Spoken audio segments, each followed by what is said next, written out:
What's up YouTube, it's your boy Rex Righteous and I'm back with another Flashpoint. Alright, so I'm going to be talking about Triple G versus Jacobs.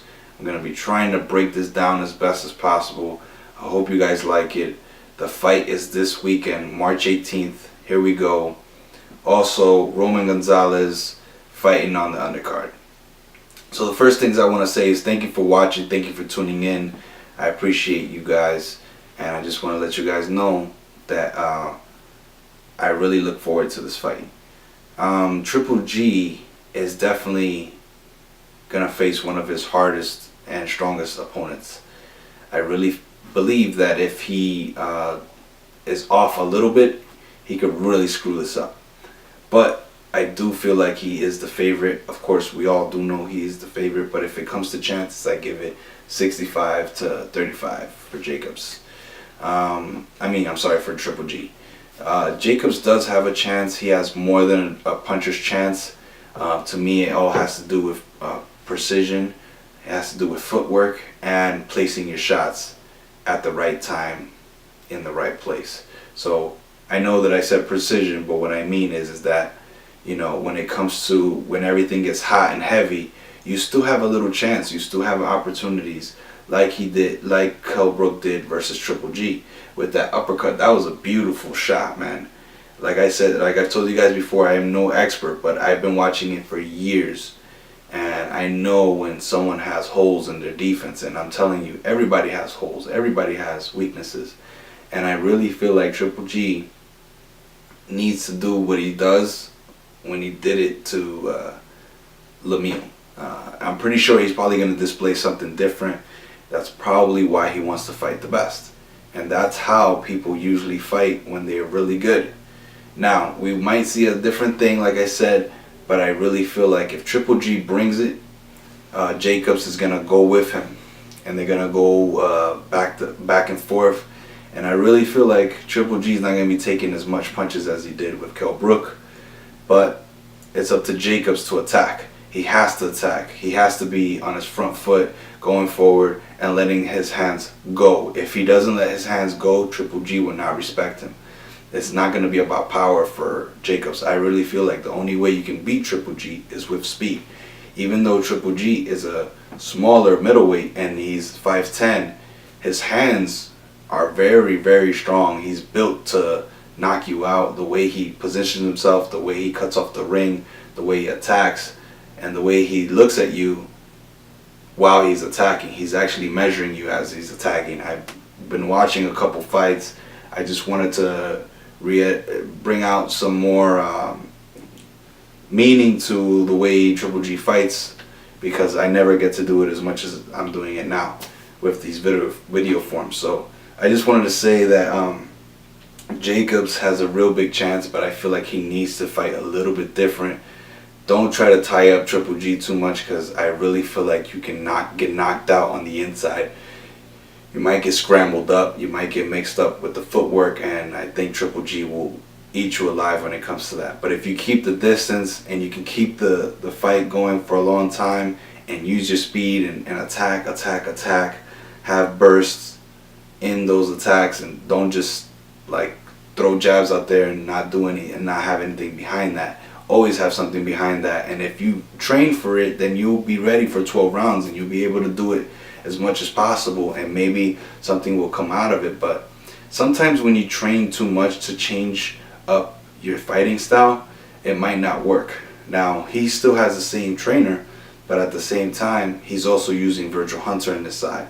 So I think that's part of the psychological part that he needs in the side, you know, more support and more help to try fighting a champion like Triple G, because it's very intimidating.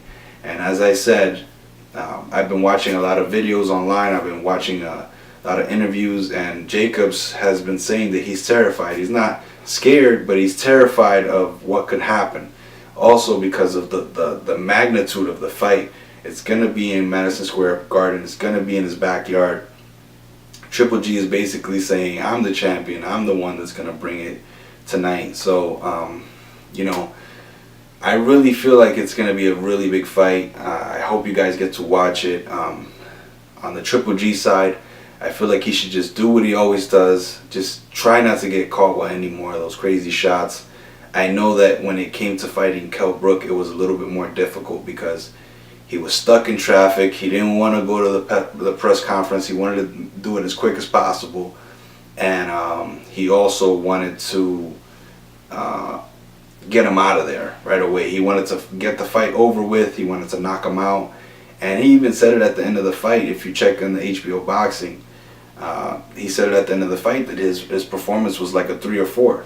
And even the announcers tried to allude to that, and he wasn't naive at all. He basically said it. No, I know I was a terrible skill-wise, but he said he wanted to give the fans a show, and Bernard Hopkins alluded to that, and then so the trainer, they said, yeah, we know his performance wasn't great, but he wanted to give the fans a show.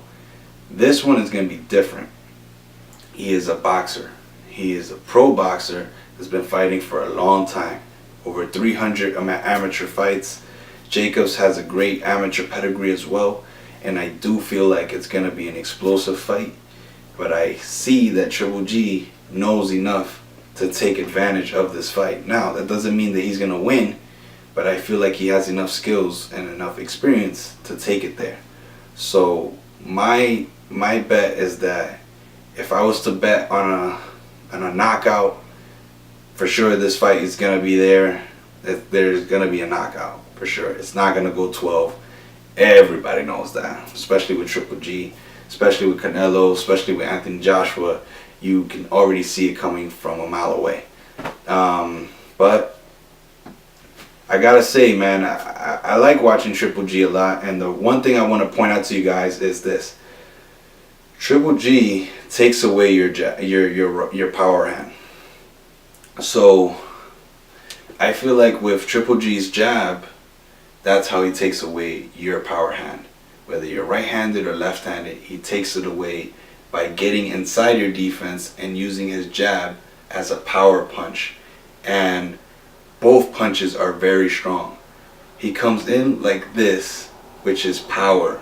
Usually when people jab, it's usually just to test, to measure, or just to check you out, or to make sure that you don't get too close inside the boxer's defense. Now, with Triple G,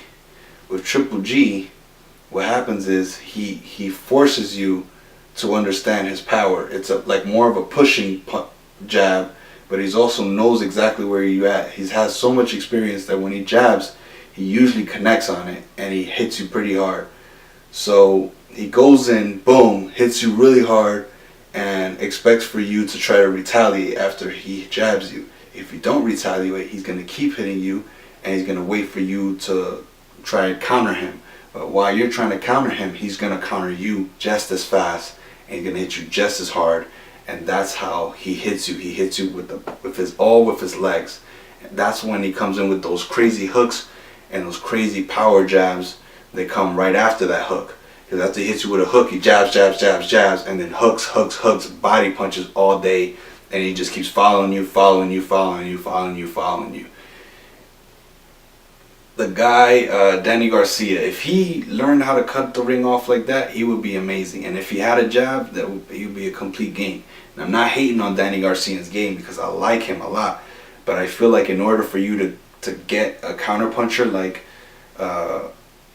a Keith Thurman, you have to be able to learn how to counterpunch in a faster way.